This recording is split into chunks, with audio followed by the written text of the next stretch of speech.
paga aluguel. Agora, dessa última vez que eu fui com o Jerônimo, lá com o doutor Jerônimo, o que acontece? Aí que ele falou que ele desconhece esse negócio do seu Ariel, porque ele paga para a imobiliária.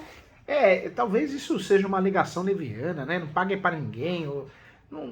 Por isso não vale a pena. Eu sempre falo, se a gente ficar pensando no que eles vão alegar, tem muitas possibilidades, né? E a gente não vai chegar a conclusão nenhuma, não.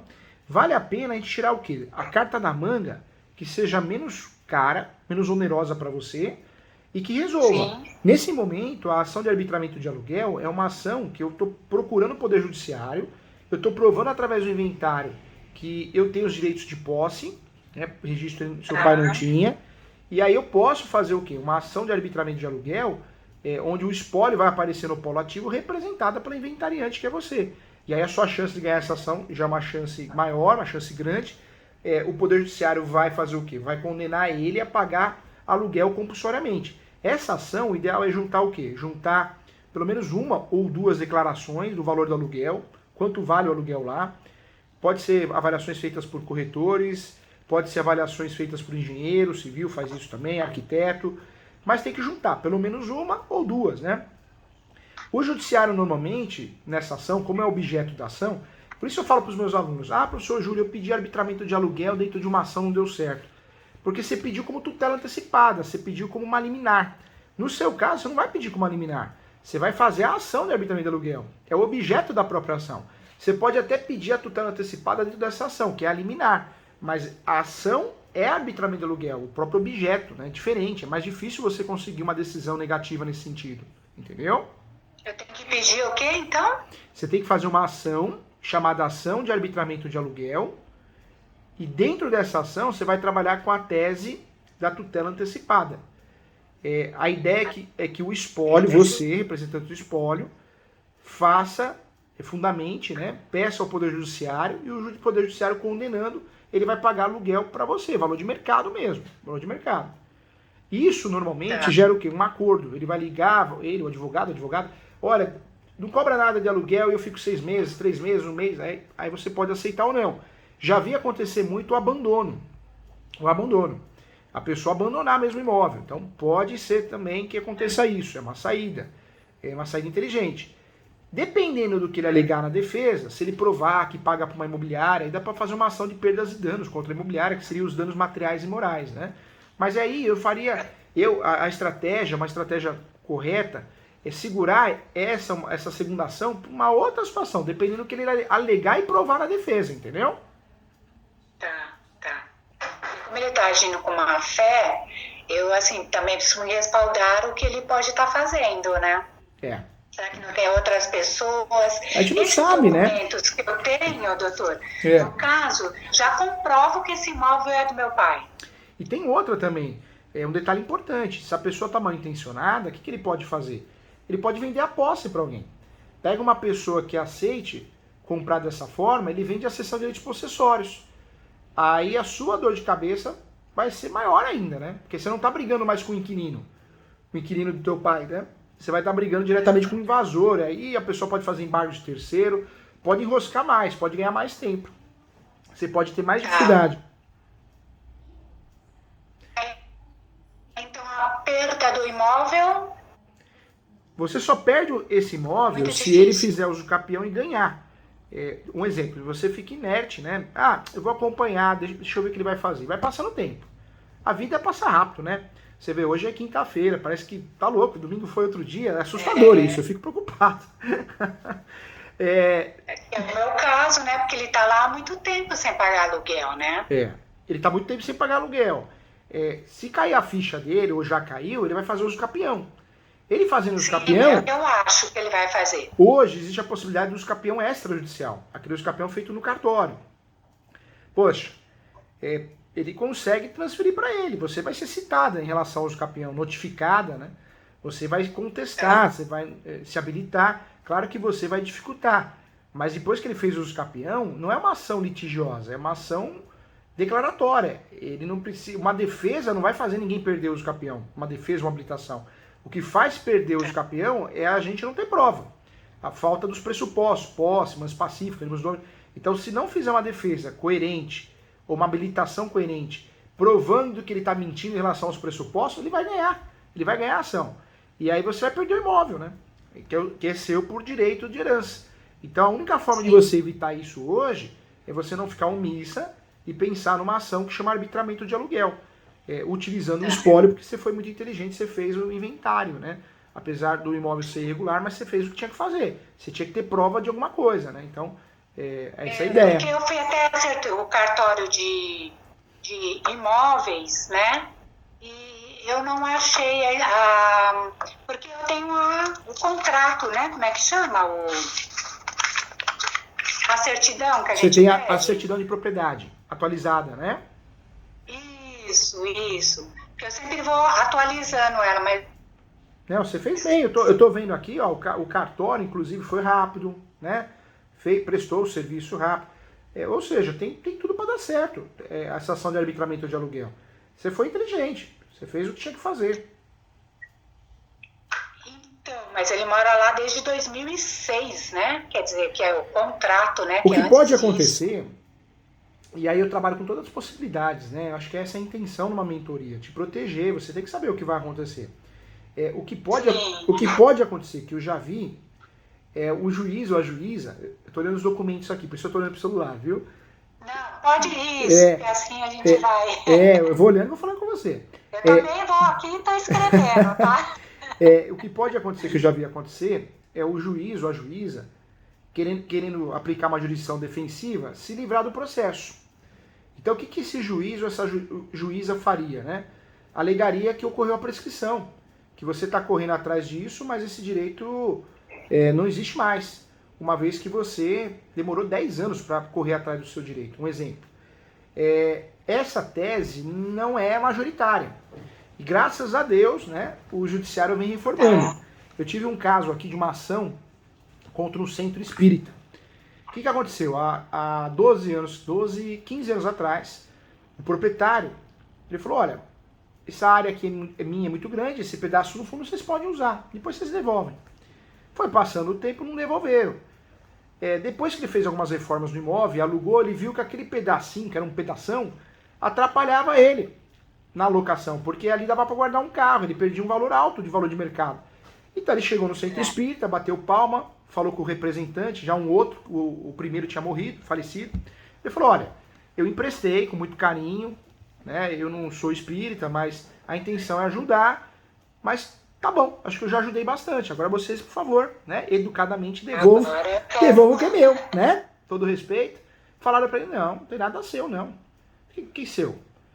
Na verdade, nós aqui, o entendimento é que você nos deu. Ele falou, não, eu não dei nada, não.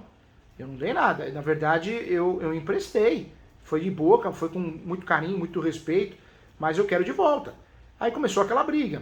Aí ele notificou, fizeram uma contranotificação. Falou, não tem direito nenhum. Aí foi feita, ele procurou o meu escritório e nós fizemos, né? Fizemos a ação, a chamada ação reivindicatória, porque ele tinha um registro. O que aconteceu? O juiz de primeiro grau entendeu que prescreveu o direito dele. O juiz de primeiro grau julgou improcedente a ação. A gente não pode desistir. Eu falo que processo, a gente não ganha em primeiro grau, né? Não ganha. Na verdade, nós ganhamos muitas vezes em segundo grau. Fizemos uma ação, a ação não fizemos o recurso, e o tribunal reformou recentemente. Fiquei muito feliz, porque ele ficou na dúvida se ia recorrer ou não, porque ia gastar. Português, claro, resolveu. O tribunal reformou. E eles não recorreram, estranhamente não recorreram. Então, a verdade é uma só. Já sabiam que estava errado, né? Sabiam que estava errado, acho que desistiu de recorrer. Então, no seu caso, eu acho que vale a pena sim fazer a ação de arbitramento de aluguel. E eu te falo por quê. Porque se você não fizer a ação de arbitramento de aluguel, nada vai acontecer, né? Vai estar passando os anos, está passando. Ô, doutor, outra coisa, meu pai era interditado, né? Porque meu pai sofreu o AVC, e eu também li algumas coisas que assim, que ele pode alegar que vendeu para imobiliária alguma coisa. Só que o que acontece? Como meu pai era interditado desde 2011, quer dizer, ele não poderia assinar nada, né? Quando é interditado, não. Aí, na verdade, quando é interditado, nós temos um representante legal. Mas que aí, sou eu, no caso. mas aí é matéria deles, né? Fazer uma ação declaratória de nulidade do contrato, um exemplo. Para pedir a nulidade, uma vez que houve um vício, né? Um vício grave, que é a capacidade. Mas não é matéria sua, é matéria deles, entendeu? Teria que cair a ficha deles e eles usufruírem dessa ação, para poder, de certa forma, te prejudicar em relação aos seus direitos. Seria uma boa tese de defesa por parte deles, entendeu? Mas eu achei o contrário, pelo que eu li. Assim, como meu pai era interditado, né, porque ele faleceu, no caso, ele não poderia ter feito nada, porque se ele não é o contrato de compra e venda, você está falando do contrato de locação mesmo, não é isso? Qual contrato que seu pai assinou após a interdição? Não assinou nenhum contrato. Tá, porque o seu pai foi dizendo assim, meu pai foi interditado, esse contrato de aluguel é de 2006. Tá. No caso, ele tem validade até 2007, que era esses contratos de gaveta, né? Esse contrato tá aqui, né? Esse aqui, não é? Isso. Só que aí, meu pai foi interditado, eu era a curadora do meu pai a partir de 2011. Então, quer dizer, eles também não podem alegar nada, porque se meu pai não tinha condições, meu pai com esse AVC, ele não tinha entendimento nenhum. Então, nós somos em 4 irmãos e eu entrei como curadora. Na verdade, seria um tiro no pé. Então, agora entendi. Eu achei que o seu pai tinha comprado o imóvel, mas ele já tinha sido interditado. Mas não, na locação. Ele não tinha entendimento nenhum. Entendi. Ele virou um bebê, meu pai. Entendi. Não, nesse caso, se eles forem usar isso como matéria de defesa, é um tiro no pé deles. E por que eu falo isso? Porque a situação por si só já prova. Tá, você fala que o contrato não vale nada, mas o que você está fazendo aí? Entendeu? O que você está fazendo aí no imóvel pagando aluguel? Então, a situação por si só já prova que existe uma relação locatícia. Tá. Porque é o que eu falo, assim, como eu fui lá no cartório de imóveis. Para mim, aquilo era uma escritura e não é, né? Não é. Mas ali tem um termo de compromisso. O que é aquele? O que significa aquele compromisso? É que, infelizmente, no Brasil, esse assunto, a mídia, as redes sociais, a gente não entra muito, né? E o brasileiro é carente dessas informações. Nós confundimos muito escritura pública com registro. O registro, a gente só é proprietário do imóvel quando o nosso nome aparece lá no cartório de imóveis, na certidão de propriedade atualizada. Qualquer outro documento que a gente tenha, no caso a escritura pública, não vai substituir. Não vai substituir a certidão de propriedade. Então, é escritura pública. Esse termo aqui é um instrumento público, uma escritura pública, mas ela não tem validade de registro. São cartórios diferentes. Quem faz escritura pública é o tabelião de notas. Quem faz o registro? O registro de imóveis, entendeu? De imóvel. Então, porque quando eu vou lá no registro de imóveis e pego aquela certidão, onde aparece o nome do meu pai, e lá diz que tem até aí essa certidão. O que é essa certidão no cartório de imóveis? No cartório de imóveis sai uma certidão informando que não consta registro no cartório. Aqui, ó. Esse é o documento. No cartório não consta o nome dele. Ou seja, ele comprou na época, mas foi um contrato de gaveta. Então, mas o que é essa certidão atualizada que eu pego todo ano? Essa certidão atualizada que você pega todo ano, aí já tem a ver com a prefeitura. Você faz a solicitação aqui, ó, da prefeitura. Valor venal, débitos de IPTU. É essa certidão que você solicita. Não, eu tenho... Só um minutinho, peraí.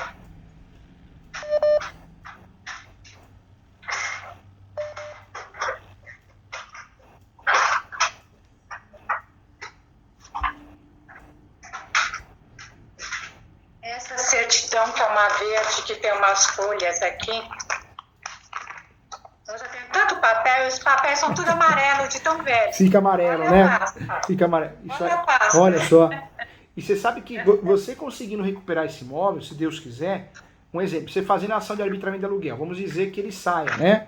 Saia, abandone o imóvel, ou seja, você recuperando a posse. Como que você vai regularizar esse imóvel? É através do uso capião.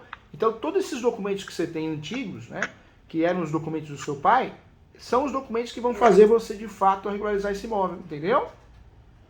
Tá. Eu tô sem esse papel aqui agora, porque tem interdição. Mas é uma certidão que eu pego no cartório de imóveis mesmo. Aí lá diz que é um compromisso. É que eu não quero pegar o celular, porque se eu pegar o celular... Então, essa certidão, ela fala que tem um compromisso compra e venda arquivado. Mas ela não fala que é a propriedade é do teu pai, entendeu? No passado era muito comum. Aparece o nome do meu pai. Aparece, porque ele deixou arquivado lá. No passado era muito comum você pegar um contrato e arquivar no cartório.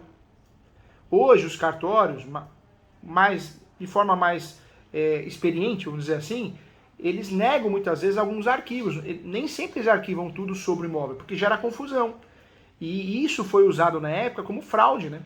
O que eu fazia? O que o posseiro, o grilheiro fazia? Eu fazia um contrato particular, um instrumento particular, ia lá no cartório de imóveis e arquivava lá no cartório de imóveis. Ou seja, eu não tinha certidão de propriedade atualizada no meu nome, não tinha o registro na matrícula, mas constava no cartório, no arquivo, um contrato. Então, esse documento as pessoas usavam para induzir as outras a erro, entendeu? Tá. É que esse daqui é tanto papel e eu separei agora. Tá aqui essa pasta. Não, essa aqui é de pasta pessoal. Mas é uma certidão do cartório, que para mim era a certidão de registro. Aqui, ó. Deixa eu só... Vou pegar uma que talvez não esteja tão atualizada, mas para eu ter ideia do que se trata. Aqui eu tenho também todos os depósitos do aluguel que ele fez na época na conta do meu pai, sabe? Os comprovantes de reforma também eu tenho.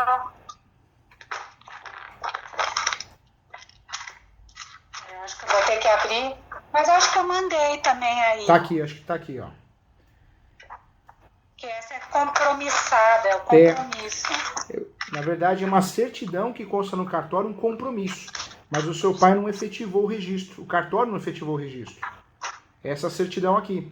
Sabe o que o seu pai fez? Na época, ele comprou através da escritura pública, averbou, mas não concluiu. O cartório não concluiu, ele não concluiu, ficou nisso. Então, o cartório, essa certidão que você solicita, consta um compromisso. Não consta o registro isso dele. Comprova que meu pai fez o pagamento? Ajuda bastante. Ajuda bastante. Não prova o pagamento, porque o pagamento é através dos recibos. Mas ajuda bastante porque, de certa forma, o negócio se tornou público, né? Te ajuda, assim, a recuperar esse imóvel. Eu paguei TBI. Eu tenho até o pagamento, né, dessa escritura VIP, que foi em 88, com autenticação. Isso eu tenho. O pagamento do ITBI. E se eu paguei a escritura, porque a partir do momento que eu pago, eles me passam o valor de TBI, isso comprova que ele pagou, né? Ajuda, tudo isso é prova da posse. Nós temos, para brigar com posse, para fazer uso capião, para fazer ações possessórias, nós temos 3 espécies de posse, e eu falo nesse meu livro aqui, e muita gente esquece, né? Nós lembramos só da posse direta e indireta, mas não. Tem uma posse que é chamada posse alternada. O que é a posse alternada? Eu pago as contas com exclusividade, eu tomo conta. Eu não moro, eu não alugo, eu não empresto, eu não tenho comércio. Então posse direta e indireta eu não tenho. Mas eu sou responsável pelo imóvel. De vez em quando eu vou lá, pinto, faço manutenção, eu acabo utilizando o imóvel. Eu que pago IPTU. Então, de certa forma, dá para alegar. Nós estamos pensando aqui numa ação de arbitramento de aluguel. Mas com esse documento e essa informação que agora eu vi aqui, que você mandou bastante documento, legal, parabéns, você é organizado. Legal. Tem todos os extratos que aparecem no depósito. Aí daria... Para comprovar que realmente pagou aluguel. Legal, não, parabéns. Você merece ter o imóvel de volta só pela organização. Agora surge também a possibilidade de fazer o quê? Uma ação possessória. Uma ação chamada reintegração de posse, onde você vai ter que fazer prova da posse alternada. Qual que é o problema? Que, infelizmente, nós temos muitos juízes e juízas que não conhecem a matéria. Então, numa dessas, você pode perder a ação porque o juiz vai falar assim, não, você está no esbulho possessório, você não tem registro. No esbulho possessório, não, perdão, no limbo possessório. Você não tem o registro e não tem a posse. O limbo é um buraco, né? Limbo possessório, limbo buraco. Então, não, você perdeu a ação, quem faz prova. Então, essa ação eu só faria ação de reintegração de posse depois da ação de arbitramento de aluguel. Se der certo a ação de arbitramento de aluguel, e provavelmente vai dar, indiretamente ou diretamente, aí resolveu o problema. Se não, aí eu pensaria em trabalhar melhor essa tese da posse alternada na ação de reintegração de posse, entendeu? Tá. Então, Trabalhoso.